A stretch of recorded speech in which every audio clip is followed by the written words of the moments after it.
guys, welcome to my YouTube channel আৰু good morning from Jalukbari বৰ্তমান আছে জালুকবাৰীত আৰু ৰাতিপুৱা বাজিল এতিয়া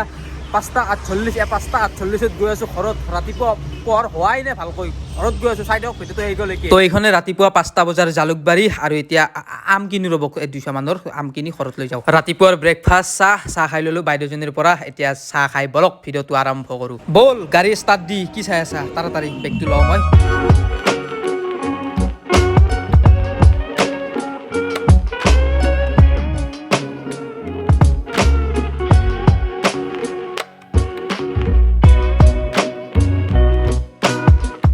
আৰু পাই গলো বিশাল ব্ৰহ্মপুত্ৰ নদী ব্ৰহ্মপুত্ৰৰ ওপৰত খৰাইঘাট ব্ৰিজ এইফালে চাওক কেনে এটা সৌন্দৰ্য ৰাতিপুৱা বেলি ওলাইছে মাত্ৰ বেলেগ নকওঁ অসমত এই বস্তুটো বহুত বেছি ভাল লাগে পাহাৰ পৰ্বত গছ গছনি নিজৰা নদী এই বস্তুবিলাক চাই বহুত বেছি ভাল লাগে মোৰ আৰু মোৰ চেনেলত 3000 হ'বলৈ বেছি নালাগে আৰু 300 টা মান লাগে জলদিকে সাবস্ক্ৰাইব কৰি দিয়ক 3000 টো কৰি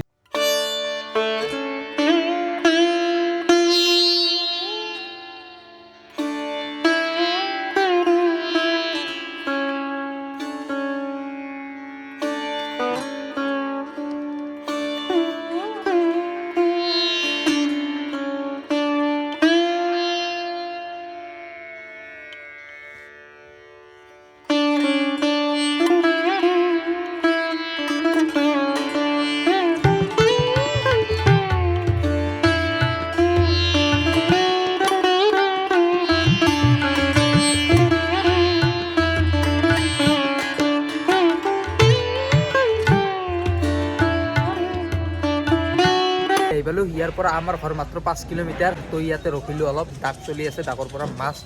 কিবা মাছ কিনি লওঁ যেহেতু ঘৰত আহিছো মাছ কিনি নাও এটা খাব লাগিব দুপৰীয়া ইয়াতে চাইনিজ মাগুৰ আছে চাইনিজ মাগুৰ কিনি নিম ৰবক ডাঙৰটো ধৰিব দিছো আৰু ডাকত সোমাই এটা মাছ লৈ ললো মাগুৰ মাছ 3 কিলো 300 আছে মই দাঙিবই পৰা নাই কিমান লৈছে মাছটোত 500 টকা লৈছে 500 টকা 500 টকা বহুত কম হৈছে মাছটো কেমেৰাতে সৰু দেখা পাইছে আপুনি ৰিয়েলকে 3 কিলো 300 গ্ৰাম আছে বহুত ডাঙৰ মাছ হয় আৰু সোমাই গেলো আমাৰ গাঁৱত এইবিলাক চাও চব খেতি কৰিছে আসলে আমিও খেতি কৰিছো অলপ সামাধান ৰখ কেনেকুৱা আমাৰ কাটতে টাইম হৈ আৰু মই আমি যে ঘৰত আহিছো গম পাই না ঘৰত গম নাপায় মই যে ঘৰত আহিছো ঘৰত এতিয়ালৈকে গম পোৱা নাই আৰু ফাইনেলি ঘৰ আহি পালো বহুত দিনৰ মূৰত প্ৰায় 1 মাহ হৈ গ'ল ঘৰ আহি নাছিলো আৰু এইটোৱে আমাৰ ৰুমটো চাওক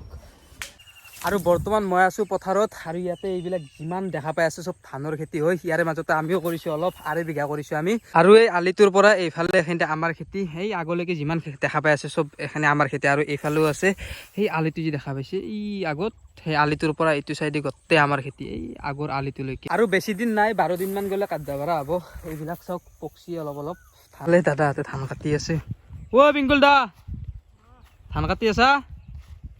তো যেতিয়া আমাৰ ধান কাটিব 12 দিন পিছত তেতিয়া আহিম এটা মজা ভ্লগ বনাম ধান কাটা ভ্লগ আৰু এতিয়া মই বাইদেউহঁতৰ ঘৰত গৈ আছো ইয়াৰ পৰা বেছি দূৰ নহয় খগা বুলি কয় পুৰা একদম অফ ৰডিং কৰি গৈ আছো আৰু হাৱেত কৈ এনেকুৱা ৰাস্তাত চাইকেল চলাই মই বহুত ভাল পাওঁ আপোনালোকে কমেন্ট কৰি জনাবচোন এনেকুৱা ৰাস্তাত চাইকেল চলাই কেনেকুৱা লাগে ও ভাই ৰাস্তা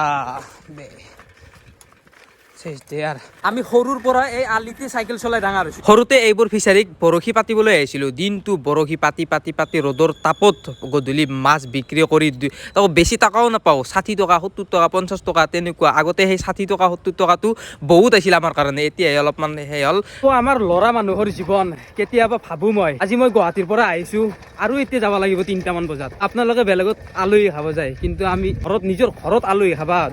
ইয়াৰে মেইন বস্তুটো হৈছে টকা নহলে কাম নাই এই দুনিয়াত আমাৰ এই বৰ্তমান টাইমখিনিত য'ত যেনেকে নহওক টকা ইনকাম কৰিব লাগে যেনেকে নহওক মা দেউতাক সুখী কৰিব লাগে আৰু এই সময়খিনিত বহুত ভেজাল আহি পৰে বহুত টেনচন আহি পৰে আৰু সেই টেনচন মূৰৰ ওপৰত লৈ আমি তথাপিতো হাঁহি থাকো আৰু এনেকুৱা আহি পালো খগা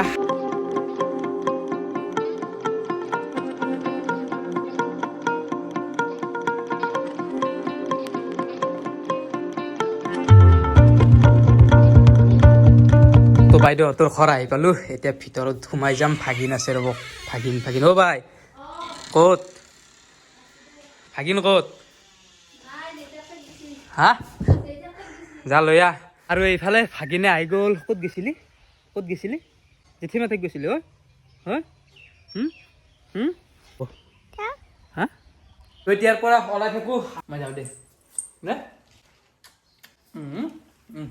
যাওঁ দে বাই বাই